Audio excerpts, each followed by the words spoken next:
அனைவருக்கும் வணக்கம். இந்த பதிவு எதுக்குன்னா, இந்த தமிழ்நாட்டில் இந்த மருந்து கடை வச்சுருக்காங்க இல்லையா, இந்த மருந்து கடைகள் தமிழ்நாடு முழுவதும் வச்சுருக்க மருந்து கடைக்கு தான் இந்த பதிவு. இப்போது தர்பூசணி பயிர் வைக்கிறோம், வெண்டை, கத்தரி, மிளகாய், புடலங்காய், நிறைய பயிர்கள், தோட்ட பயிர்கள். இந்த பயிருக்கெல்லாம் ஒரு நோய் ஒன்று வருது, அந்த பேனுன்ற ஒரு நோய் கண்டிப்பாக வருது. அதை வாங்கி மருந்து கடையில் வாங்கி நாங்கள் அடிக்கிறோம், அது தெளிவாக மாறுது.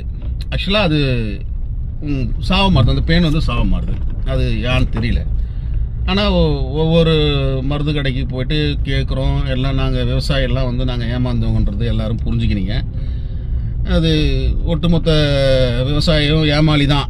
அது தமிழ்நாட்டு விவசாயியை பொறுத்தவரையிலும் நாங்கள் எல்லாம் ஏமாளி தான். அதை தெரிஞ்ச இந்த மருந்து கடைக்கார ஒட்டுமொத்த பேரும் நீங்கள் என்னென்ன பண்ணுறீங்கன்னா, நல்ல மருந்து எதுவும் கொடுக்க மாட்டீங்க. முதல்ல செடி வைக்கும்போது நல்லா தான் இருக்குது, அது வச்சுட்டு நாங்கள் மருந்து விட்டு மருந்து அடிக்கும் போது தான் அந்த செடிக்கே நோய் வருது. அப்போ எங்களுக்கு என்ன சந்தேகம் ஏற்படுது அப்படின்னா, மருந்துலேயே நீங்கள் நோயை உருவாக்கி அந்த மருந்துக்கு மஞ்சளுக்கு ஒரு நோய் மருந்து கொடுக்குறீங்க, அதுக்கப்புறம் அந்த மஞ்சள் செடி வைக்க இன்னொரு மருந்து கொடுக்குறீங்க, அதுக்கப்புறம் ஒரு கருகள் வருது, அதுக்கு ஒரு மருந்து கொடுக்குறீங்க. அதை தெளிவு எல்லாமே நீங்கள் மருந்துலேயே உருவாக்குறீங்களா டவுட்டும் எங்களுக்கு வருது. உண்மையிலே வருதுங்க. ஏன்னா நல்லாகிற செடிக்கு எதாவது கொடுக்கும்போது தான் அந்த வியாதி வருது. அப்போது நீங்கள் சம்பாதிக்கணுன்றதுனால விவசாயியுடைய வயிற்றில் அடிக்காதீங்க, தயவு செய்து சொல்கிறேன். விவசாய வயிற்றில் அடித்தா எவனும் தொடங்க மாட்டீங்க. நீங்கள் வந்து பாதிக்கு பாதி சம்பாதிக்கிறீங்க, சம்பாரிச்சிட்டு போங்க. எங்கள் பயிரை நல்லா இருக்கிற மாதிரி எங்களுக்கு மருந்து கொடுங்க. ஒரு மனுஷ சாவடிக்க மருந்து இருக்குது, அந்த சாதா அந்த பேனை சாவடிக்க மருந்து இல்லையா? என்ன பேன் என்ன தேசிய பறவையா? இல்லை பேனை இதை சாவடி கூட சட்டம் போட்டிருக்காங்களா கவர்மெண்ட்டில்? ஏன் அந்த பேனுக்கு நீங்கள் மருந்து கண்டுபிடிக்க மாட்டீங்க? எத்தனை மீட்டிங் போகிறீங்க, இதை அடிங்க, அதை அடிங்க, கிரேஸாக அடிங்க, அதை அடிங்க, வெங்காயம் வெள்ளை பூண்டு அடிங்க, இதை எதுவும் வேரில் விடுங்க, இது கசப்பு தன்மையை கொடுக்கும், கசப்பு தன்மையை கொடுத்து அந்த பேனை சாப்பிட விடாத பண்ணும், உங்கள் கொடி ஓடுன்றீங்க. எல்லாத்தையும் வாங்கினது ஓடுறோம், கொடி எந்த வெங்காயத்தில் ஓடுது?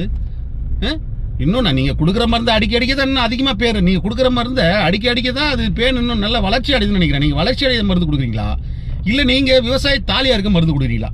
ஒட்டுமொத்த தமிழ்நாட்டில் இருக்கிற ஒட்டுமொத்த மருந்து கடை வச்சு நீங்கள் லைசன்ஸ் வாங்கி வச்சுக்கிட்டு நீங்கள் கோடி கோடியாக சம்பாதிச்சிட்டு இருக்கீங்க. நீங்கள் விவசாயி கோடி கோடியாக கடனாக ஆகிட்டு இருக்கா, இல்லை லட்சக்கணக்கில் கடங்காரன். நீங்கள் விவசாயி பூரா கடங்காரன் தானே இருக்கா?